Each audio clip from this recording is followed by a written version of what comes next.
और अभी एक बड़ा हादसा कश्मीर में पहलगाम में हुआ। इतना बड़ा जुर्म उन जालिमों ने, आतंकवादियों ने किया, पूरी इंसानियत को शर्मसार कर दिया। पूरी इंसानियत का कत्ल है। क्योंकि हमारा मजहब, मजहब इस्लाम कहता है किसी भी इंसान का, एक इंसान का नाहक कत्ल पूरी इंसानियत का कत्ल है। पूरी इंसानियत का कत्ल है। जानते हैं आप, ये जो जालिम हैं, ये जो आतंकवादी हैं, इनका कोई धर्म और मजहब नहीं होता है। कोई धर्म मजहब नहीं। आप जानते हैं साजिश ऐसी की गई कि लोगों से उनका जो है मजहब पूछा गया, सिर्फ इसलिए कि मुल्क में नफरत का माहौल और फैले, इख्तिलाफ और हो, मुल्क के टुकड़े टुकड़े हो जाएं। मगर वो जालिम याद रखें, आतंकवाद के खिलाफ पूरे मुस्लिम तमाम के तमाम मुत्तहिद हैं। हर किसी ने किसी भी कीमत पर बर्दाश्त न किया जाएगा।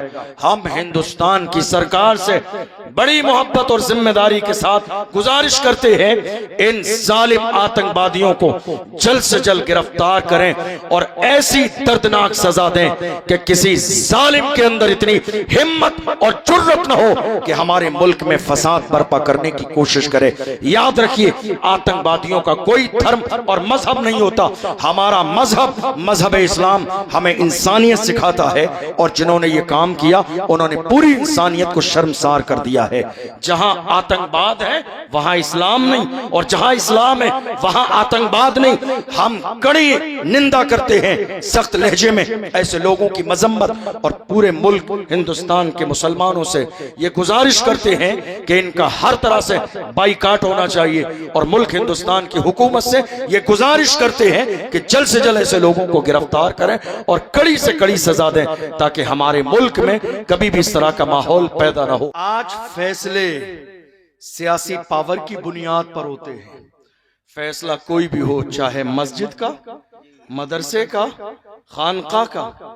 आपको मालूम भी ना हो, शायद 2.5 साल से ज्यादा का जमाना गुजर गया, हमारे एक आलिम मौलाना कमर गनी उस्मानी साहब जेल में है किसी को याद है? किसी को ख्याल है? कोई बोलने वाला है? कोई खड़ा होने वाला है? कोई बयान देने वाला?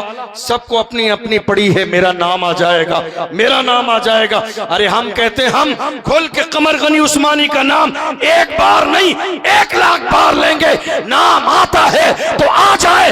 अल्लाह ने जिंदगी इसी के लिए दी है। मुस्तफा के नाम पे जीते रहो और हुजूर के नाम पे जान देने की नौबत आए तो अल्लामा सैयद किफायत अली काफी की तरह मुरादाबाद के चौराहे पर फांसी का फंदा गले में डाल दिया जाए, फिर भी पुकार के कहो, कोई गुल बाकी रहेगा, न चमन रह जाएगा, पर रसूलुल्लाह का दीने हसन रह जाएगा।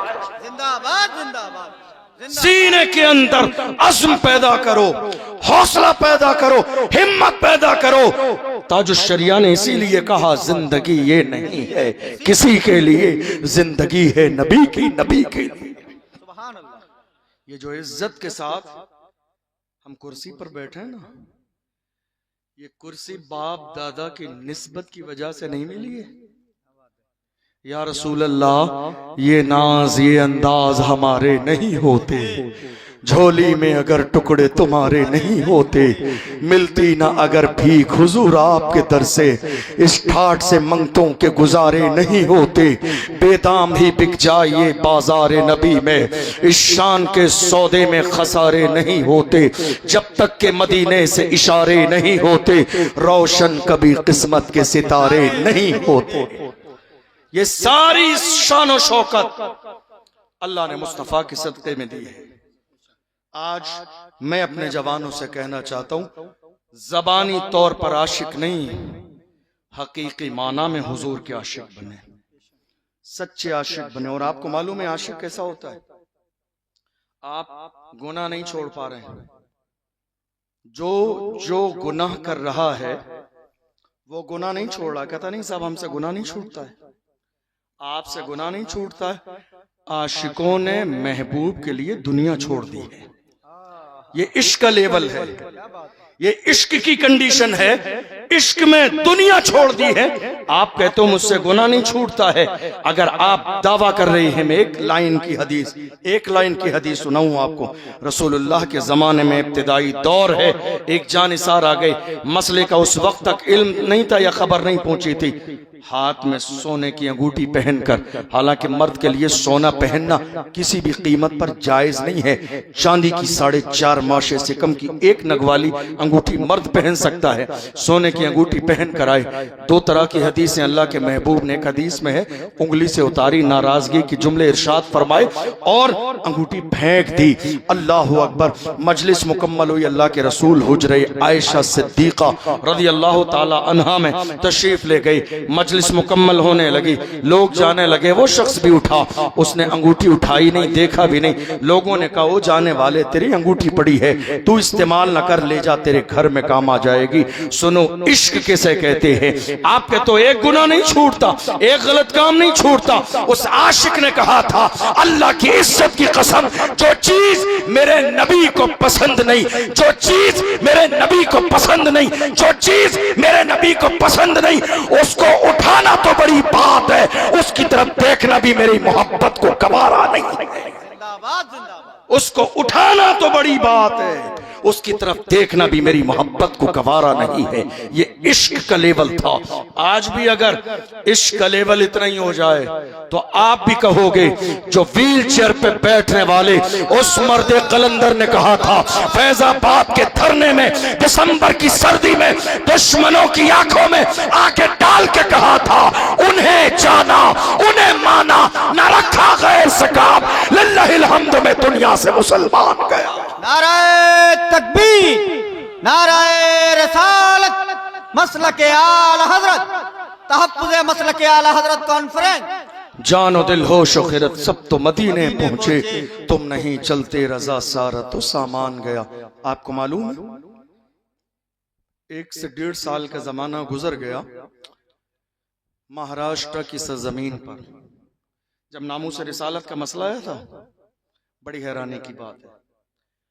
बयान देना और राय देना बहुत आसान काम है, मैदान में उतरना इसके लिए कलेजा चाहिए। आप दूर रह के राय दे देंगे, लेकिन किसी दिन मैदान में उतर के आइए तो पता चलेगा कि मैदान में उतरने के लिए कितनी हिम्मत और जुर्रत चाहिए। मैदान में उतरने के लिए सलाहुद्दीन अय्यूबी का जानशीन बनना पड़ता है, टीपू सुल्तान का जानशीन बनना पड़ता है, मोहम्मद बिन कासिम का कलेजा लाना पड़ता है, तब जाके पता चलता है। अर्तुगरुल गाजी के तेवर लाने पड़ते हैं, उस्मान गाजी की फिक्र लानी पड़ती है, तब जाके इंसान मैदान में उतरता है। हमारी तारीख ये रही है, हम जब हिंदुस्तान थे, लेकिन हमारी तारीख रही है जिस जमाने में हजरत तारिक इब्न जियाद स्पेन की सरजमीन पर गए, 10 से 12 हजार का लश्कर जर्रार लेकर, सामने 1 लाख से ज्यादा का लश्कर खड़ा है, हाथ में तलवारें लिए। कुछ लोगों के हौसले पस्त होने लगे। हजरत तारिक इब्न जियाद ने साहिल समंदर पर कश्तियां चला दी। लोगों ने कहा, ये क्या किया, वापस कैसे जाएंगे?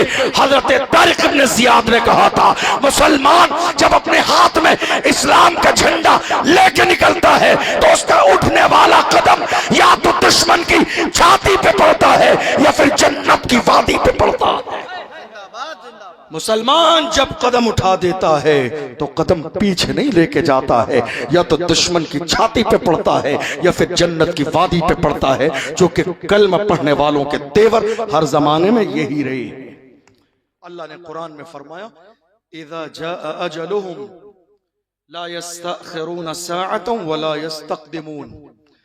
अल्लाह ने मौत का वक्त मुकर्रर कर दिया है, न एक लम्हा पहले आएगी न एक लम्हा बाद में आएगी। नामूस रिसालत का मसला आया, बड़े बड़े अल्लामा हजरत, बड़े बड़े पीरे मुगा एयर कंडीशन रूमों में आराम फरमा रहे थे और सब्र की तलकीन कर रहे थे। हालात बहुत खराब है। उस जमाने में एक आम आदमी बड़े बड़े पीर साहब के ऊपर फौकियत ले गया, क्योंकि ये मौके बार बार नहीं मिलते हैं। कभी कभी मिलते हैं और अल्लाह जिससे काम लेना चाहे। हुजूर की इज्जत की बात आई, बड़े बड़े लोग हिम्मत जुटाते रहे, मगर हमने देखा महाराष्ट्र की सरजमीन पर एक मर्द कलंदर खड़ा हुआ और नामूस रिसालत के हवाले से इतनी बड़ी रैली निकाल दी। जब वो रैली चलती थी दुश्मनों के कलेजे टहलते थे, वो कहते थे यह क्या हो गया। तब उस मर्द कलंदर ने रैली में कहा था, हुजूर की इज्जत के लिए जो जान मांगोगे जान देंगे, जो माल मांगोगे माल देंगे, मगर ये हमसे कभी ना होगा, नबी का चाहो जलाल देंगे।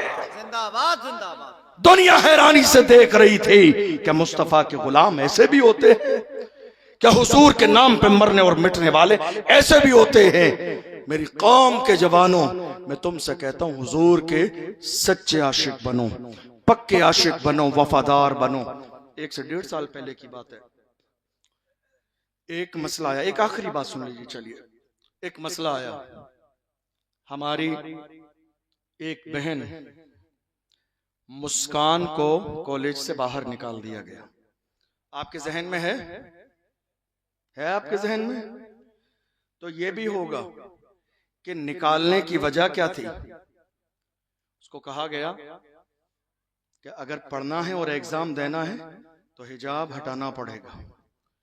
अल्लाह सलामत रखे उसके वालिदैन की तरबियत को, जिन्होंने तरबियत ऐसी कि उसने कहा डिग्री छोड़ना गवारा है, पर्दा छोड़ना गवारा नहीं है। डिग्री छोड़ना गवारा है, पर्दा छोड़ना गवारा नहीं है। डिग्री नहीं होगी कयामत के दिन सवाल नहीं होगा। पर्दा छोड़ दिया तो मैं कयामत के मैदान में कनीज़े फातिमा बन के कैसे जाऊंगी, खातून जन्नत को चेहरा कैसे दिखाऊंगी। मेरी माएँ बड़ी तादाद में इस जलसे में बैठी हुई हैं। बड़ी माजरत के साथ मैं अपनी माँ और बहनों से कहना चाहता हूँ, अल्लाह ने तुम्हें बाइज्जत बनाया है, तुम्हें मुअज़्ज़ज़ बनाया है, साहिब किरदार बनाया है। अपनी इज्जत के बारे में जरा गौर किया करें। ये दुनिया की औरियानियत और ये दुनिया के दिखावे कभी किसी को इज्जत की जिंदगी नहीं दिला सकते। एक औरत की जिंदगी का सबसे बड़ा हुस्न उसका पर्दा है, सबसे बड़ी उसकी सच्चाई उसका पर्दा है। जो औरत पर्दे की आधी आश बन जाएगी, कल कयामत के मैदान में कनीज़े फातिमा बन के चमकेगी। ये हमारी जिम्मेदारी है कि हमारे घर की औरतें पर्दे वाली रहें। बात ये हुई, मुस्कान ने कहा नहीं, छोड़ना गवारा है लेकिन पर्दा नहीं। आपको मालूम है यह मसला कई दिन चला।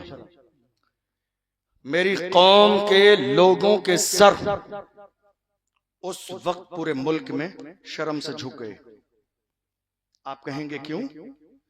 क्योंकि हमारे पास कोई ऐसा कॉलेज नहीं था जिसको हम बदल बना के पेश करते और कहते मुस्कान पर्दे वाला कॉलेज फलां जगह है, आप आइए।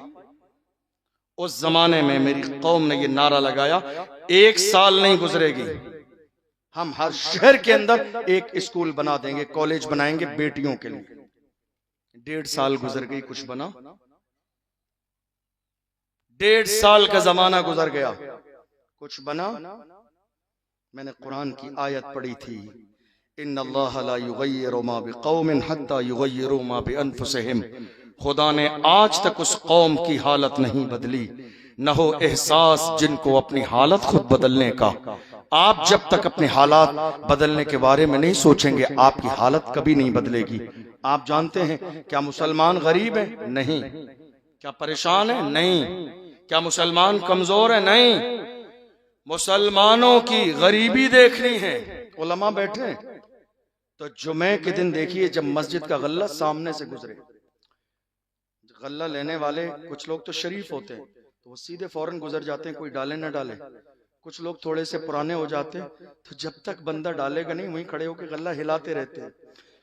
हमारी कौम की गरीबी, जुमे के दिन मस्जिद में देख लीजिए, 5 बंदे गुजरते हैं तब जाके कोई 5 या 10 का नोट डालता है। 5-10 बंदे गुजर जाने के बाद, समझ रहे हैं? और इस कौम की मालदारी देखिए, शादी आ जाने पर ये ढोल, ये बाजे, ये डीजे, ये नाच, ये गाने, ये आतिशबाजी, ये शोर शराबे हंगामे। खुदा के बंदो, कुछ तो शर्म होनी चाहिए, कुछ तो लिहाज होना चाहिए। दुनिया आज चांद पर पहुंच गई, हम पटाखों में उलझे हुए हैं, आतिशबाजी में उलझे हुए हैं। लोग चांद और सूरज पे पहुंचने की प्लानिंग कर रही है, हम कहाँ ढोल बाजे डीजे में। हमारी प्लानिंग क्या चल रही है? नहीं साहब, बेटे और बेटे की शादी में फला इलाके का बैंड बाजा बहुत ज्यादा मशहूर है, वो लेकर आऊंगा मेरे दरवाजे पे बचने के लिए। यार खुदा के बंदो, कुछ तो लिहाज करो। तुम्हारा लेवल कभी इतना डाउन नहीं था, तुम इतने जलील इंसान नहीं थे। अल्लाह का कुरान कहता है वलिल्लाहिल इज्जतु वले रसूल ही वलिल मोमिनीन। इज्जत अल्लाह के लिए है, रसूल के लिए है, ईमान वालों के लिए है। खुदा ने तो तुम्हें मुअज्जज बनाया है। वलक़द कर्रमना बनी आदम, हमने औलाद आदम को इज्जत वाला बनाया है। खुदा तुम्हें इज्जत वाला बनाए और तुम शरीयत के खिलाफ काम करके अपने दरवाजे पे ढोल बाजे डीजे करके तुम बाज़ाब्ता शरीयत की मुखालिफत करके जलीलों जैसी हरकत करो। इससे ज्यादा शर्मनाक सूरत हाल और क्या हो सकती है? बड़ी माजरत के साथ कौम मुस्लिम के अंदर हर इलाके में आज कंपटीशन क्या है? मैसेज दे रहा हूं, आखिरी बात, मैसेज लेकर जाइए। हमारे तमाम इलाकों में कंपटीशन है। एक जलसा हुआ तो उसी इलाके के नौजवानों की दूसरी कमेटी अब मुकाबले के तौर पर कोशिश करेगी कि अब हम इससे बड़ा जलसा करेंगे, चाहे खर्चा इससे डबल हो जाए। 11वीं शरीफ की नियाज में इन्होंने 20 देगें बनाई लंगर के लिए, तो हमारी 50 देगें बनेंगी लंगर खिलाने के लिए। हमारे यहाँ ये कंपटीशन। बड़ी माजरत के साथ जिंदगी में कब तक लंगर पर कंपटीशन होगा?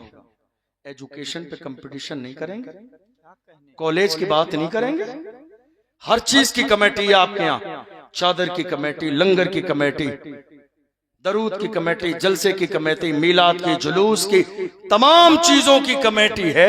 अफसोस कि पूरी कौम के अंदर एक एजुकेशन कमेटी नहीं है। आप मुझे नहीं बता सकते। मैं रोजाना अलग अलग शहरों में जलसे में जाता हूँ, लोगों से पूछता हूँ तुम्हारे पूरे शहर में एजुकेशन कमेटी है? आज तक एक एजुकेशन कमेटी नहीं, एक एजुकेशन कमेटी आज तक नहीं मिली। लंगर कमेटी है, हाँ 8। जलसे की कमेटी, हाँ 4 है। जुलूस की कमेटी 10 है। चादर की कमेटी 20 है। कव्वाली की कमेटी 50 है। एजुकेशन कमेटी किसी की जबान पर एक जुमला नहीं। याद रखिएगा, लंगर खाने से हालात नहीं बदलेंगे। बहुत जमाना गुजर गया हमें चादर का जुलूस निकालते और लंगर करते हुए। मैं मना नहीं कर रहा हूं, ये काम कीजिए, मगर जितना मसल के आला हजरत में जायज है उस मिकदार के मुताबिक कीजिए, कोई हरज नहीं है। लेकिन मौजूदा दौर एजुकेशन का दौर है, मौजूदा दौर तालीम का दौर है। आपको शायद ये बात मालूम होगी, सोशल मीडिया का दौर है। 2-4 साल के जमाने में हमारी कई लाख बेटियां मुर्तद हो गई हैं। उलमा जानते हैं इस बात को, आप में से कुछ लोग जानते होंगे। कई लाख बेटियां हमारी मुर्तद हो चुकी। मुर्तद का मतलब होता है इस्लाम छोड़ चुकी। जानते हैं किस वजह से? मिक्स एजुकेशन की वजह से, मर्दों के साथ पढ़ने के, लड़कों के साथ पढ़ने की वजह से, जिसमें कुछ बेटियों का हिस्सा वो भी है जिनकी गरीबी की वजह से उनके दरवाजे पर कोई रिश्ता मांगने नहीं गया कि जहेज न मिले। कितनी बेटियां हमारी खुदकुशी कर चुकी हैं, कितनी बेटियों ने बाज़ाब्ता जहर खा लिया, कितनी बेटियों ने लाइट के तार पकड़ लिए, कितनी बेटियों ने जाके समंदर में छलांग लगा दी, कितनी बेटियों ने अपने ऊपर पेट्रोल डालकर अपने आप को खाक कर दिया। जब उनके घर वालों से पूछा गया तो पता चला बेटी की उम्र 40 साल हो चुकी थी, बाप रक्षा चलाने वाला था। पूरे समाज में से कोई एक बंदा भी उसके दरवाजे पर रिश्ता लेके नहीं आया कि न लंबी बारात होगी न जहेज मिलेगा। मेरी कौम के जवानों, याद रखिएगा, इस्लाम में कहीं भी जहेज का तस्वुर नहीं है। आप चाहते हैं कौम के लिए कुछ करना, तो आज की तारीख में ये जहन बनाकर जाइए, हम शादी करेंगे तो हमारा निकाह मस्जिद में होगा, जिस तरह मौलाए कायनात का निकाह हुआ था, और हमारी शादी होगी तो बगैर जहेज की होगी। इस्लाम में कोई जहेज की गुंजाइश नहीं। इस जहेज की बुनियाद पर आज कितने गरीबों की बेटियों की उम्र 40 साल हो गई, 50 साल हो गई, कोई उनके दरवाजे पे आने वाला नहीं है। मेरे नबी की ऐसी हदीस उन उलमा से आप कल तस्दीक कर लीजिएगा।